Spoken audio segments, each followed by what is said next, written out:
Imhotep. Hey, this is Michael Imhotep, founder of the African History Network, host of the African History Network show. I'm a talk show host, researcher, lecturer, writer, and historian. So it is Friday, October 16th, 2020, and I wanted to let people know, we're still getting people inquiring about advertising with the African History Network and on the African History Network show. And now that I'm on Monday through Friday, want to let you all know that you can now advertise with the African History Network with the African History Network show on our weekly show. Okay, so email us at customerservice@africanhistorynetwork.com, customerservice@africanhistorynetwork.com. African American business owners who want to advertise your business. You may have an e-commerce store, you may have a brick and mortar store, whatever type of business you're in, whether it's health and beauty products, whether you are an author, whether you sell books, whether you have a home school or you deal with education, you can advertise with the African History Network. So what we do, we create a video commercial for you, and you may have seen in some of the rebroadcasts of our shows, you see the new video commercials. Okay, most of those I created. I do the voiceover, and you can send me a script. We put together that 30-second to 60-second video commercial, and then when we re-air the shows, we re-air them throughout the week. People see your commercial. This helps promote you. We also upload the video commercial to our Facebook fan page, the African History Network, and then also on our YouTube channel, Michael Imhotep, Imhotep. All right, African American business owners, post the name of your business here on the thread of the broadcast also.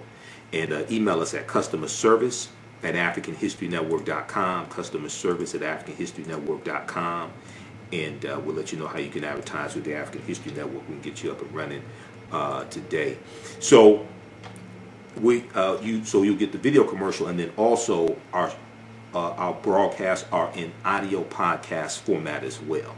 So we're on 9 different audio podcast platforms. We're on Blog Talk Radio, iTunes, iHeartRadio, Stitcher, Castbox, Acast, TuneIn.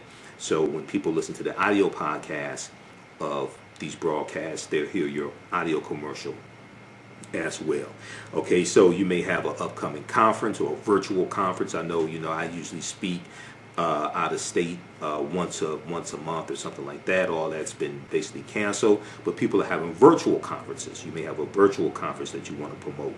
You may have a restaurant, catering business. You may sell African jewelry, African clothing, African garb, etc. T-shirt company. Email us at customerservice@africanhistorynetwork.com. Now, a lot of people oftentimes say, well, when we look at other ethnic groups and races of people, we look at Arabs and Chaldeans and things like this. They have and Asians, they have a history of entrepreneurship. Okay, well, when we study our history, African people, we have a history of entrepreneurship as well. And when we look at the first economies, when we look at the great African civilizations that we love to talk about, whether we talk about ancient Kemet or ancient Egypt, whether we talk about Ta-Nehesi or Nubia or Ta-Seti, if we talk about Ethiopia or Abyssinia, we talk about Great Zimbabwe, things like this. We go into West Africa and we deal with Ghana, Songhai, and Mali. When we deal with these great African nations in these societies, we're going to see that they have some type of economic system. We're going to see they're engaging in commerce, they're engaging in trade. They usually have some type of African marketplace as well, okay? And we see that they're going to have control of land. They are involved in agriculture. They're growing their own food. They're not relying upon Asians and Arabs and Chaldeans to feed them, okay? They may engage in commerce and trade with other ethnic groups, other races of people, but they have control of land. They are engaged in agriculture. They have mineral wealth. There's an economy, and there's some type of government system. There's some type of structure as well. When we look at these great African societies, we see this. So in all actuality, we know that African people are the first farmers, we're the first entrepreneurs as well. That's in our history. But even in this country, we have a deep, rich history of entrepreneurship. We have the co-ops, the cooperatives. Dr. Jessica Gordon Nimhard is the author of the book Collective Courage. Collective Courage. And Dr. Jessica Gordon Nimhard is the author of the book Collective Courage. And Collective Courage deals with a history of African American cooperative thought and practice. A history of African American cooperative thought and practice. And I interviewed this sister back in about 2014, I think it was. Maybe it's about 2016 I interviewed her. And she was speaking here in Detroit. So I interviewed her to help promote the lecture. And her book deals with the deep, rich history of cooperative economics, the co-ops. And the co-ops, the cooperatives, those are African principles we brought with us from West Africa. And you're dealing with these cooperatives, like whether it's the Colored Merchants Association, whether it's things like the Colored Farmers National Alliance and cooperative unions. These are ways that African Americans engaged in economic empowerment, engaged in business, engaged in economics. And it's a collective. The members were owners of the organization or of the business or something like that, as opposed to maybe just individual owners or maybe just a family owning a business. You had a collective and you could compete better. You could, the owners shared in the profits. It was more beneficial as opposed to the capitalism that we're taught, or it gets dressed up as black capitalism, etc. And what happened was a lot of African Americans went to white business schools, or they went to business schools at HBCUs that taught white business principles, and we then brought those white business principles back to the African American community, okay, and tried to use them. And for the most part, for the community in general, they don't work like the cooperatives did. They may work for your family, they may work for you individually, but the cooperatives were different. So when we look at things like the Colored Merchants Association, right? The Colored Merchants Association was created right around 1928, 1929. It comes out of the National Negro Business League. And this was an association of African American grocery store owners, so that they could work together, pool their resources together, learn marketing tactics, learn better accounting principles, buy in bulk so they get a lower economies of scale and better economies of scale, and they could better compete against the chain stores, the growing number of chain stores, the Kresge's and the Woolworths and A&P, things like this. This is the Colored Merchants Association that comes out of the National Negro Business League, and that National Negro Business League was founded by Booker T. Washington, okay, right around 1900. All right, so we have a deep, rich history of these co-ops. When we look at things like the Colored Farmers National Alliance and Cooperative Union, this was founded in 1886 in Texas. Okay, 1886 in Texas. It only lasts 5 years, but they grow to about 1.2 million members. Okay. Now, a lot of people haven't heard about this because oftentimes when we deal with this history, the cooperatives, the co-ops are left out. We have things like the Free African Society of 1787. We're going to have, even when we go back to slavery, we're going to have many cooperatives that are helping buy people out of slavery, helping pay for burial costs, etc. You know, we were doing crowdfunding before it was called crowdfunding. This is all in our history. These are all principles. So when you hear me talk about Dr. Leonard Jeffries and Professor James Small, two of my teachers, and when they teach, they talk about the pyramid principle. And we look at the three sides of the pyramid. The foundation is African history and culture. And it's African history and culture that gives us our VIPs, our values, our interests, and our principles. And this gives us a cultural paradigm that we see reality through. And then this helps define reality for us. And then the two sides of the pyramid are economic empowerment and political empowerment. Well, your history and culture influences how you engage into those economics. Okay, are you dealing with economic empowerment, engaging in economics from a cultural perspective, or are you dealing with it from a perspective that has been imposed upon you? Yes, we do. Yes, we live in a capitalistic society, but how do we engage in that capitalistic society? So when we look at the Colored Farmers National Alliance and Cooperative, they were formed in 1886 in Texas, despite the fact that both African American and white farmers faced great difficulties due to the rising price of farming and the decreasing profits that were coming from farming. The protective organization known as the Southern Farmers Alliance did not allow African American farmers to join. So a group of African American farmers decided to organize their own alliance to fill their need. The CFACU, Colored Farmers National Alliance and Cooperative Union, operated under fear and harassment by white farmers, but managed to operate several cooperatives in the late 19th century before having to disband. They were getting threats. They were getting death threats. Okay? So they had to disband. When you research this, you're going to see a lot of these cooperatives, they got attacked. Some people were beaten up, killed. So they're going to have to disband to save their lives. Members of the CFACU shared agricultural techniques and innovations and coordinated cooperative efforts for planting and harvesting. The union promoted alliances between farmers and laborers and was active in local and regional politics in order to maintain rights for African Americans after Reconstruction. So Reconstruction is 1865 to 1877. It's estimated that the CFACU had 1.2 million members and was the largest black organization of its time. Okay, and when we look at different African principles, when we look at cooperatives, for instance, Motown. Berry Gordy started Motown with $800 that he borrowed from his family's co-op in 1959. His family had a cooperative. He borrows money from the cooperative to start Motown Records. When we look at the Susu system, okay? Now, it's not I ain't talking about the Susu that's floating around now in the city. I'm just talking about traditionally. It's not an endorsement of stuff floating around now. But in parts of West Africa and the Caribbean, an ancient version of cooperative economics exists called Susu.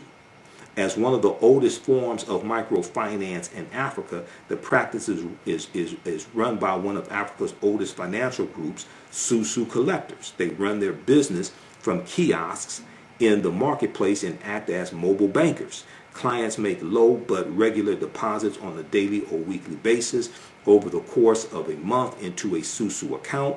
At the end of this period, the Susu collector returns the accumulated savings to the client but keeps one day's savings as commission. Susu collectors may also provide advances to their clients or rotate the accumulated deposits of a group between individual members. Today, Susu collectors provide many West Africans who would otherwise be denied credit with access to money. They need to start up small venture projects that in many cases benefit the community as a whole. In the United States, black immigrants from the Caribbean have enjoyed one of the highest economic growth rates using a form of the Susu and leveraging this practice to establish successful credit unions. So when we look at credit unions are one of the most well-known forms of a cooperative, because when you belong to a credit union, you are a member as opposed to a bank. You are a member, okay? So you as opposed to just somebody who has an account with the credit union, as opposed to somebody who has an account with a bank. With a credit union, you are actually a member, okay? So it's different. A credit union is a form of a cooperative as well. AtlantaBlackStar.com has a good article from 2013, 5 historic examples of cooperative economics, Ujamaa, that advance the black community. And then also check out this book here, Collective Courage, A History of African American Cooperative Economic Thought and Practice from Dr. Jessica Gordon Nemhard. Okay, so check your local African American business, local African American bookstore for that book. But oftentimes when I hear, not my degrees in business administration with a major in marketing from Wayne State University here in Detroit, a lot of times, when I've done business consulting for 7 years, I managed African American companies. We had contracts with City of Detroit, County of Wayne, State of Michigan, and in teaching entrepreneurship, a lot of times people don't know. A lot of times African Americans don't know our deep, rich history in economic empowerment, entrepreneurship, and principles we brought with us from Africa here as well, but don't even understand what we were actually doing during slavery. Okay, and then during Reconstruction. So we have a deep, rich history of this.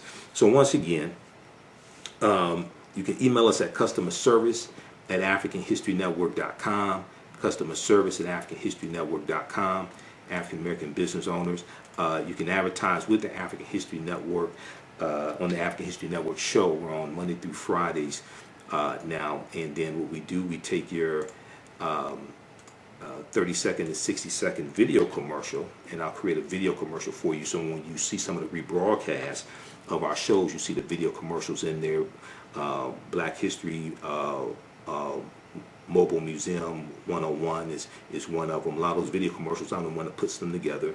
I do the voiceover. You send me a script, we put that together, and then when we re-air these broadcasts, you see those commercials in there, and then also in the audio podcast format of our broadcast, we'll have your audio commercial in there as well.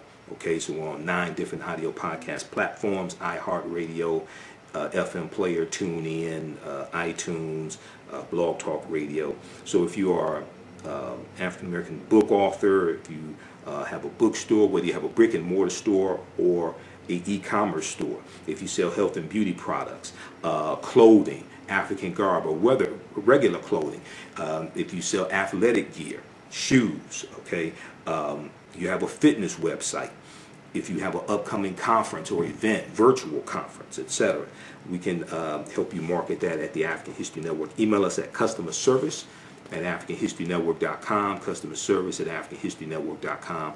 Also follow us on our Facebook fan page, The African History Network, The African History Network, and turn on notifications so you know when we go live. Follow us on our YouTube channel, Michael Imhotep, IMHOTEP, on YouTube as well. And check out this information dealing with the cooperatives, but also understanding our history when it comes to entrepreneurship and economic empowerment. That's always been part of the of our movements, okay? Whether we talk about Marcus Garvey, even when we talk about the Civil Rights Movement, that is the cooperatives were part of the Civil Rights Movement.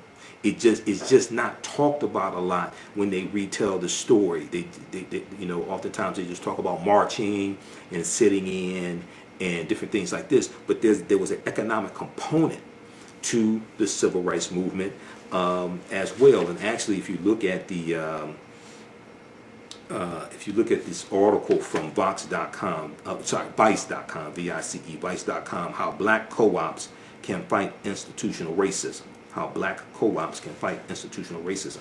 It's an interview with Dr. Jessica Gordon Nemhard, and on page 6 of the article, the question was asked by the interviewer: what role has cooperative economics played in black communities in the U.S.?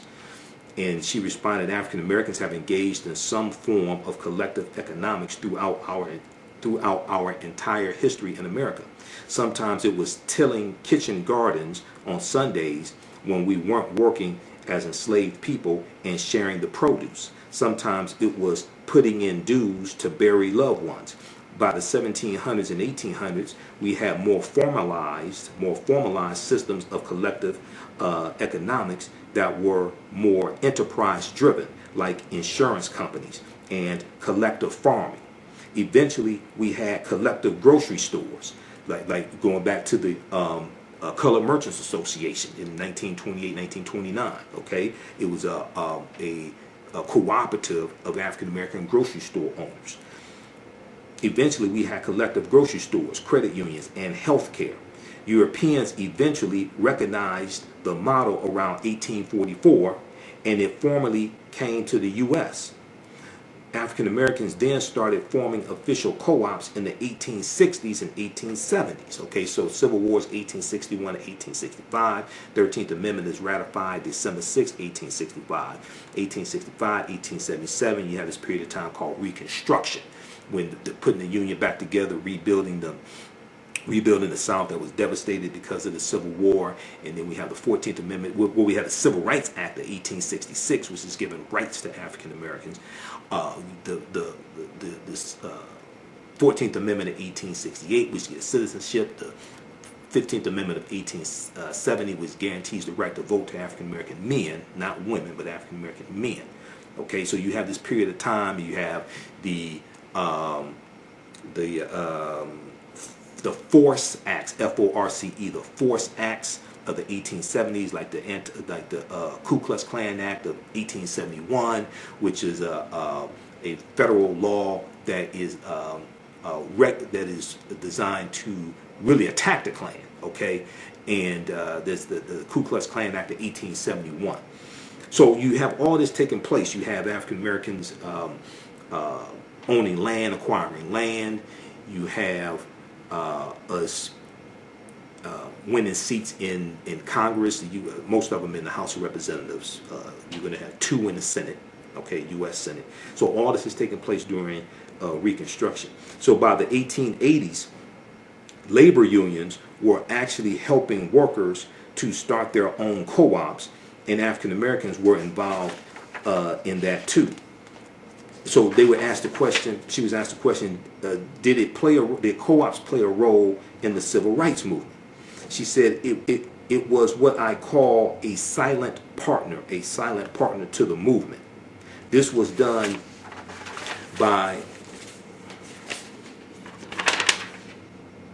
She said this was done by blacks. So it's going to be a silent partner in the movement. Okay. The co-ops.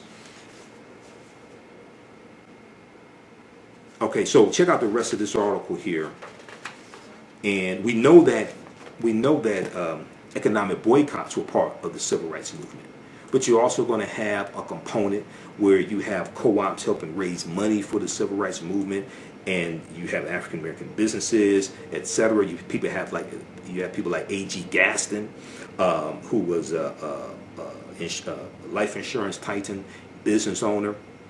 You're going to have him putting up money to bail civil rights workers out of jail. All different types of things like this are going to take place. So oftentimes when the stories get retold, these different aspects are left out of it, the economic component. But another aspect is left out is the armed resistance, the armed self-defense when it comes to the civil rights movement as well. So that's why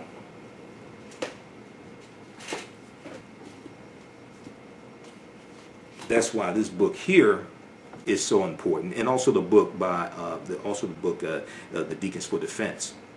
That's why this book right here by Professor Charles E. Cobb Jr. is so important. This nonviolent stuff that gets you killed, how guns made the civil rights movement possible. Because this talks about how if it had not been for Negroes with guns, there would not have been a civil rights movement. Because it was Negroes with guns, it was African Americans with guns who were protecting the civil rights workers while they're engaging in that nonviolent direct action. Okay? And when I interviewed Dr. Hassan Kwame Jeffries back in about June or July, okay, and he's a nephew of Dr. Leonard Jeffries. He's an associate professor of history at Ohio State University. We talked about John Lewis passing and Bill Clinton's comments about Kwame Ture, Stokely Carmichael at John Lewis' funeral. So we got deep into this history, and we did with the Black Power movement coming out of SNCC in 1966, the Student Nonviolent Coordinating Committee, and Kwame Ture winning the chairmanship of SNCC, John Lewis leaving, others leaving who are not with the Black Power movement. But we dealt with how you had you had African Americans with guns protecting the civil rights movement. Even before the Deacons for Defense and Justice is founded in 1964, I mean, we go back and look at Dr. King. Dr. King owned guns until Bayard Rustin convinced him to get rid of his guns. But in 1956, Dr. King tries to get a concealed pistol license in Montgomery, Alabama, because he's getting death threats during the Montgomery bus boycott. Okay, so when Dr. Jessica Gordon Nimhard was asked, did it play a role in the civil rights movement, she said it was what I call a silent partner to the movement. This was done by blacks partly to survive outside of U.S. capitalism, which was so exploitive. It was also a way to create independence and wealth so we could be more politically active. Okay, so we have a deep, rich history of this. So this is what we have to tap into. This is why our history and culture is so important. People's history and culture teaches them how to deal with the problems of the past in the present and the future to meet the needs of the community. Okay, this is why this is so important. Okay, so once again, email us at customerservice@AfricanHistoryNetwork.com. I didn't mean to go on so long, but I'm a teacher as well.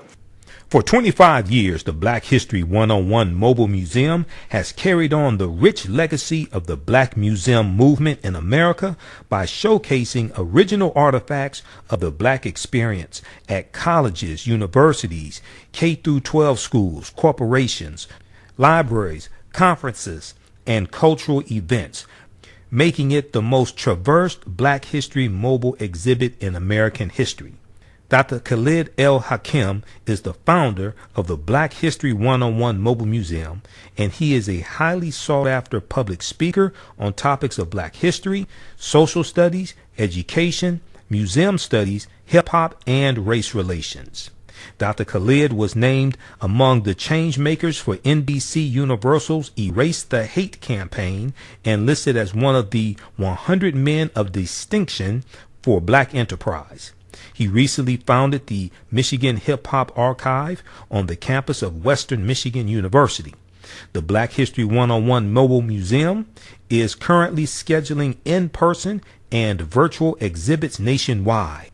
For more information, please contact Dr. Khalid Al Hakim directly at 313-645-4197, 313-645-4197, or visit their website at blackhistorymobilemuseum.com. That's blackhistorymobilemuseum.com.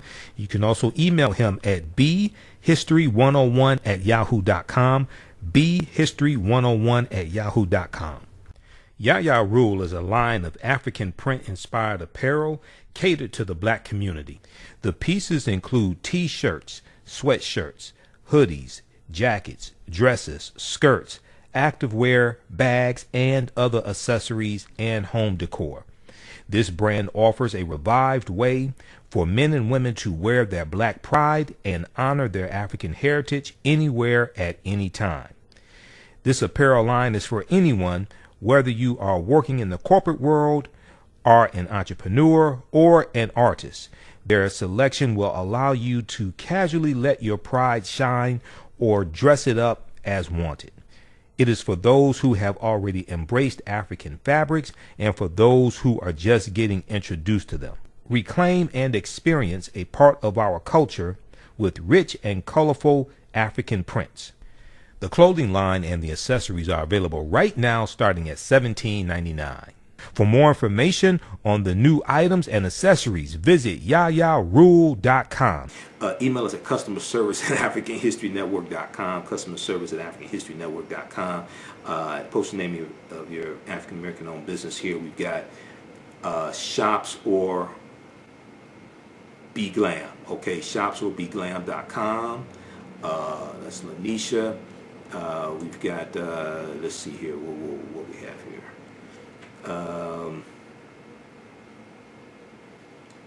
We've got, okay, we've got Patrick, Tamiko, okay, we've got Joe. Yeah, email us at customerservice@AfricanHistoryNetwork.com. Okay, we've got, who else we have here? I'm looking at the names of some of your businesses. Anna asks, how can she get the book, Collective Courage? Yeah, check with your local African American bookstore or Amazon. It should be at Amazon. Wombman.com, Mansa. Rubicon Restaurant, Rubicon Smoked Potatoes, Rubicon Restaurant, Tulsa.com. You're in Tulsa, Oklahoma. That's where Black Wall Street was. Tulsa was founded by Creek Indians around 1836. The Creek Indians, the Choctaw, Chickasaw, Creek, Cherokee, and Seminole Indians got pushed off their land in southeastern United States, areas like Georgia and Alabama, because of the Indian Removal Act of 1830, signed into law by President Andrew Jackson, which is the favorite president of this first Russian president of the United States, Donald John Trump. And they go over 1,000 miles on the Trail of Tears, and they take their African slaves with them. The Choctaw, Chickasaw, Creek, Cherokee, and Seminole Indians all owned African slaves. Now, as Professor James Small, one of my teachers, pointed out to me, he said the Red-tailed Creek Indians did not own slaves, but you're going to have some of them that own, these different nations that own African slaves as well. So when they go into Oklahoma, they take their African slaves with them. And Tulsa comes from the Creek Indian word Tallahassee. Tallahassee. This is where the word Tulsa comes from. So you're going to, at the Choctaw, Chickasaw, Creek, Cherokee, and Seminole Indians, derisively, pejoratively called the 5 civilized tribes of Native Americans, because they adopted Christianity, learned to speak English, and owned slaves. They're all going to fight on behalf of the South during the Civil War. They all fight on behalf of the Confederacy during the Civil War because they own slaves. Okay, now you're going to have these Africans who marry into these various Native American nations, get citizenship rights, things like this. This is going to happen.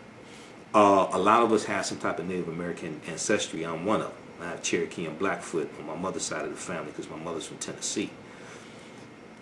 So what's going to happen is you're going to have the Black Freedmen Indian Treaties of 1866. And this is, so let me back up for a quick minute, and then we're going to end this. When these Native American nations take up arms against the Union during the Civil War, they violate treaties that they have with the United States. And these treaties stipulate that they can never take up arms against the Union. So before the Civil War, you're going to have these Native American territories where they own this land, where they have this land. That land is going to be taken back after the Civil War ends, and they're going to be put on reservations. But there are also stipulations that they have to free their slaves. Some of them don't free their slaves till like 1866, 1867.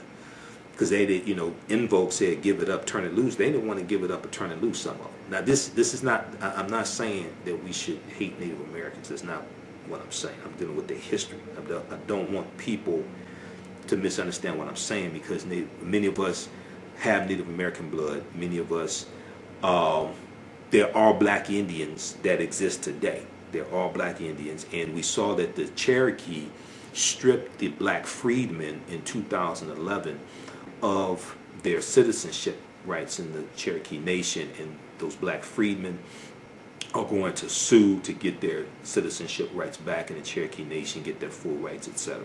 Okay, so there are about 566 or 567 federally recognized tribal nations in this country. Okay, so I don't want us to I don't want us to look at all of them negatively or attack them, things like this, because see, white supremacy pits groups of oppressed people against each other to fight one another. The U.S. has violated over 371 peace treaties with Native Americans, and oftentimes you're dealing, when you deal with different ethnic groups or what have you, races, what have you, that are fighting one another, usually they're operating based upon misinformation that's been fed to them coming out of white supremacy. All right, so we have to understand that also. But when you read books like The First Americans Were Africans, Documented Evidence, and I just had Dr. David Imhotep on my show Monday, October 12th, for Indigenous Peoples Day, Columbus Day. All right. The first Americans were Africans, documented evidence, which deals with the African presence in the Americas going back at least 56,000 years ago in South America, but in the land we call the United States of America, going back at least 51,700 years ago.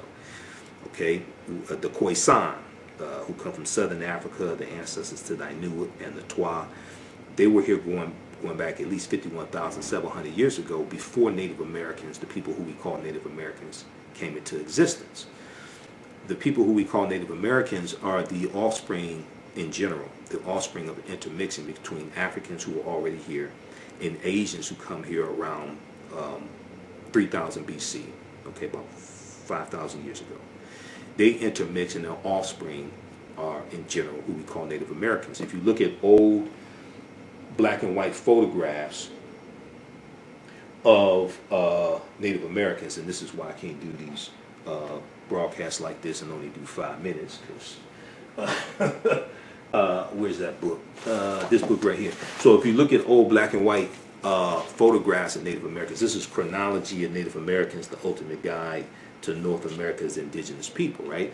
When you look at old black and white photographs of Native Americans, these were not a very light-skinned, almost white-looking people, like a lot of Native Americans you see today. No, not an attack on them. I'm just explaining this. These were usually a dark-skinned people, oftentimes with high cheekbones.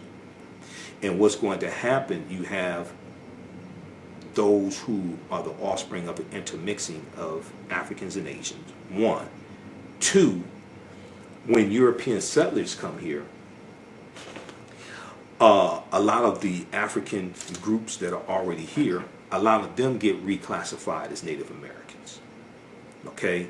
So you have to really understand this chronology of history. Dr. Jose Pimenta Bay, who's one of the baddest scholars who deals with the history of the Moors, teaches about the history of the Moors. He used to teach classes at Temple University in Philadelphia. The last I heard, he's at Berea College in Kentucky. Okay, Berea College, incidentally, is where Dr. Carter G. Woodson, co-founder of the Association for the Study of Negro Life and History, September 9th, 1915, and founder of Negro History Week in 1926. Berea College is where Dr. Carter G. Woodson got his undergraduate degree. All right, it's just a little Black history fact, African American history fact. But so we have to understand this chronology of history. Now, in all of this history, this does not mean the transatlantic slave trade did not happen. It does not mean August 20th, 1619 did not happen when those 29 Africans on the White Lion pirate ship are traded for food and water and supplies. That does not mean that did not happen. That does not mean 1526 did not happen when the Spanish had taken Africans into the territory, the area we call South Carolina and Georgia. And they're enslaving them. Those Africans are going to overthrow their oppressors, and they're going to disappear, run away to join Native Americans. That doesn't mean 1526 did not happen. That does not mean 1513 did not happen when a West African born in West Africa around 1480 named Juan Garrido comes into Florida with Juan Ponce de Leon, the Spanish conquistador. He was African. That's probably the first person of African descent that we know of by name. Okay, even Dr. Henry Louis Skip the Truth Gates talks about Juan Garrido. He talks about Juan Garrido in where's Gates' book? You gotta bear with me. Okay, so I got like 5 stacks of articles in file folders to my left, and I got 7 stacks of books to my right. So you just gotta bear with me. But in Gates' book, African Americans, Many Rivers to Cross, he talks about Juan Garrido. Okay, in the I'll show it to you. This book right here. Actually, 2 books. Okay, so the African Americans, Many Rivers to Cross. In 2012, Gates did this, I think, a 6-part series on PBS. This is the companion book to that PBS series. Okay, and he talks about Juan Garrido in here. It's page, I think it's in the introduction. And just bear with me, I really did not plan to be on this long. I got a lot of work to do. Page 4. Page 4. He's showing Juan Garrido and Juan Ponce de Leon. Okay? So, and then also in Gates' book, 100 Amazing Facts About the Negro. And Gates does do some good research. Now, there's some flaws when he talks about African involvement in the transatlantic slave trade, but I've read dozens of Gates articles. He does do some good research. Ancient African history is not his forte, though, you know. But this one right here, he talks about Juan Garrido in here as well, 100 Amazing Facts About the Negro. So, we have to understand the history. We have to understand it chronologically. We have to understand it chronologically. Okay, African people migrate at different times for different reasons. It could be voluntarily, it could be forced, etc. So just because African people were here for tens of thousands of years, that doesn't mean that doesn't mean we weren't brought here as captives also. You have to understand the chronology of like the last 50,000 years of history as opposed to just the last 500 years of history. All right. Okay, so that's going to be it now. Okay. Also, if you like this type of information, you can donate to the African History Network. $ the AHN Show through Cash App. $ the AHN Show through Cash App. So that helps finance the research, helps us keep doing our Sunday night show. We're still on Sundays, 9 p.m. to 11 p.m. Eastern Standard Time on 9-10 a.m. Superstation WFDF in Detroit. Now we're on Monday through Friday, also 11 p.m. to midnight as well. So now I'm doing 6 days of radio a week. Okay, I'm doing 6 days of broadcast a week. All right, so email us customer service at AfricanHistoryNetwork.com. We'll get you up and running right away. And the other thing is, if it's a situation where you say, well, look, I want to take advantage of this because we have limited inventory, we have limited space. If it's a situation where you say, okay, well, look, I want to take advantage of this to lock in my ad space, but I won't be ready to advertise for a month, or I won't be ready to advertise till December or something like that. That's fine also. Still email us. We'll get you locked in. All right. Okay, so remember, at the African History Network, we focus on educating, empowering, and inspiring people of African descent throughout the diaspora and around the world. Because right now it's correct wrong behavior. What you do for yourself, what you do to yourself, and what you allow other people to do to you and get away with is based upon what you think about yourself. What you think about yourself is based upon what you've been taught about yourself. What you've been taught about yourself is based upon everything you read, heard, and seen about yourself. Remember, right now it's correct wrong behavior. It's not over till we win. Wakanda forever. Talk to you next time. Peace. Have you tasted the world famous No Frowny Brownie yet from the Pink Bakery? If not, what are you waiting for? They are vegan, gluten-free, and free of the big 8 allergens. While eating their No Frowny Brownies, the fabulous Miss Tabitha Brown said they were very good. Very good. And you know, if she says that, they are. The Pink Bakery is the first black-owned, big 8 allergen-free baking mix company. Go to thepinkbakery.com, that's thepinkbakery.com, to order their No Frowny Brownie mix today. Are you ready for a new black economy? Well, Happy, The Role of Economics in the Development of Civilization, is a brand new documentary that will set you on a new path of knowledge and enlightenment. The Happy film gives viewers a snapshot of our economic history from the dawn of civilization right up until today. The underlying theme of the film is the interrelationship between the 3 essential components of economics, politics, and culture. Happy brings together the brightest and most prolific minds in the fields of psychology, history, business, and politics, such as Dr. Leonard Jeffries, Professor James Small, Dr. Julian Malveaux, Dr. Zahi Hawass, and Jabari Osazi, and more. Together, they deliver a message of cooperative economics, financial independence, and a pride that we can all be inspired by. The film is on sale now. It's streaming on all digital formats, or for DVD, please visit Happy, H-A-P-I, happyfilm.com. Use offer code HAPPY, AHN, for a 10% discount. Gain knowledge in minutes with Blacklist Ed. Blacklist Ed is an app that provides insightful summaries of books pertaining to the Black experience. As Black people, we know the importance of reading books to discover our incredible contributions to world history, to uplift our self-esteem, and to empower ourselves for our relentless fight for social justice.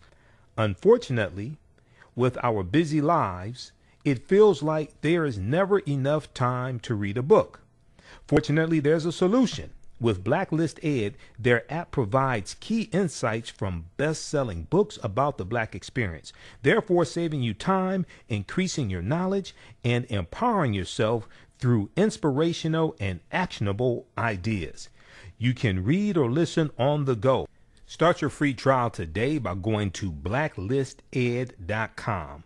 That's black without the C, BLAK. Or you can download the Blacklist Ed app from the App Store or Google Play. Blacklist Ed, empower yourself. Revitalizing, restorative, indulgent, essential. Crea's Love Butter Raw Shea Butter Collection. How do we know if our skin products are truly delivering all of the health benefits they should? Crea's Love Butter is a thoughtful combination of hand-selected ingredients designed to enhance the level of your skin's health. Crea's Love Butter is an ideal gift for health-conscious loved ones and is a pleasure to both give and receive. They've harnessed the restorative powers of raw shea butter and infused it with their love and passion for revitalizing skin that you will undoubtedly feel from the first use. Visit their website today, creaslovebutter.com. CREAS, creaslovebutter.com. Put your skin in the game. Yaya Rule is a line of African print-inspired apparel catered to the Black community. The pieces include t-shirts, sweatshirts, hoodies, jackets, dresses, skirts, activewear, bags, and other accessories and home decor. This brand offers a revived way for men and women to wear their Black pride and honor their African heritage anywhere at any time. This apparel line is for anyone, whether you are working in the corporate world, are an entrepreneur, or an artist. Their selection will allow you to casually let your pride shine or dress it up as wanted. It is for those who have already embraced African fabrics and for those who are just getting introduced to them. Reclaim and experience a part of our culture with rich and colorful African prints. The clothing line and the accessories are available right now starting at $17.99. For more information on the new items and accessories, visit